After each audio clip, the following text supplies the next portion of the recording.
G'day. Ta-da! Boot floor. Hello everybody, GT here giving you another little update on my project Bombodore, my 1979 VB V8 sedan that I pulled out of a paddock about 6 weeks ago now. Not that long ago I showed you what I'd been doing to the boot floor. It was rusty, I had to cut it out, I had to cut another boot floor out of another car. I've dropped it in. Now I didn't sort of get too much footage of me welding, but trust me, it was quite a job to get it into the car, but I'm very pleased that the job is done. I've even got the factory style soundproofing down, so 2 thumbs up. A couple of weeks ago I showed you how I was sizing up the sill in this car. This car had a very rusty sill when it came out of the paddock. I cut the old sill out, I cut another sill out of a good car at the wreckers, and I offered the sill up to the car. I've done all that, the sill is welded in, and now I'm actually giving a little bit of love with some body filler. Obviously the welds needed to be ground back, and I need to put just a little bit of surfacing into it.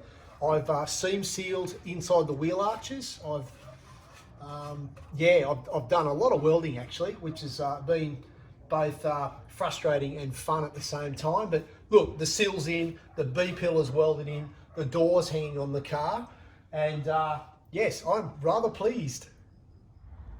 Okay, a lot of welding inside the car as well. Underneath the rear seat of the car, it was rusty, so I've had to drop in a section cut from another car. The seatbelt anchorage point, that was gone, so now it's been fixed.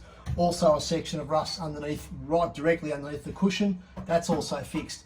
I had to put in a floor pan section, so I've done that.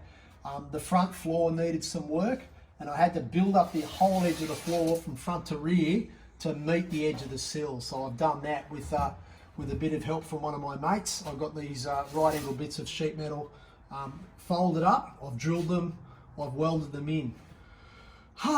Now what I've got to do is grind all these back. I need to reapply the factory soundproofing, which I'll show you in a moment, like a replica of the factory soundproofing. And yeah, then I need to continue with working on the doors and making this thing a car again. Something else I've done is put a fair bit of effort into the doors. I've had all 6 pieces of glass out of the doors. All the rubbers were just toast when I dragged it out of the paddock, so I've replaced those with really good second-hand ones that I've cleaned up. The latches have been out of the doors rather, and the handles, 2 of the handles were crap, so I've replaced those with the shittiest ones I could find. Something else I've done too is I've put a fair bit of effort into making sure the doors fit the car. Even though it's an old Bombodore, I'm actually giving it a bit of respect, and I'm making sure that all the door gaps and the front guard gaps line up as best I can. Okay, these Commodores were actually, I don't want to say they were shit from the factory, but they were a bit ordinary back in the day. We are talking 40 years ago. There was a lot of lead used to correct the panel gaps. So what I've done is actually tried to shave back the lead to make this front guard fit against the door properly. I've actually manipulated the door hinges to move the doors back to close up the gaps, as I mentioned earlier. But yeah, there is still a fair bit more effort into shaving these gaps, making them all correct, and then filling up what is obviously a hole from the factory. Now this car is actually a bit of a rare beast. It's known as a sports pack from back in the day, and part of the sports pack was these SLE alloys. And yeah, these are the absolute worst ones that I've got, so they're going to suit this car perfectly. I'm also planning ahead a little bit with regards to the suspension rebuild. This was a country car, big Ks on dirt roads, and the suspension is pretty well stuffed. So what I'm doing is I'm starting to collect all the bits and pieces I need to rebuild the suspension. I will be putting a fresh front cross member in the car.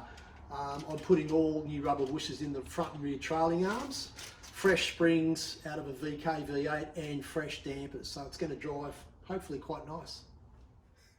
But what I'm really looking forward to is getting this going again. 4.2 litre V8, hasn't run in 19 years. I have turned it over by hand to make sure that there's no horrible issues with it.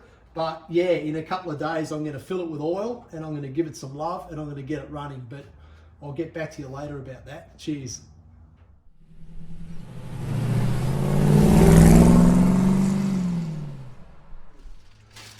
few bushes, etc. What was that?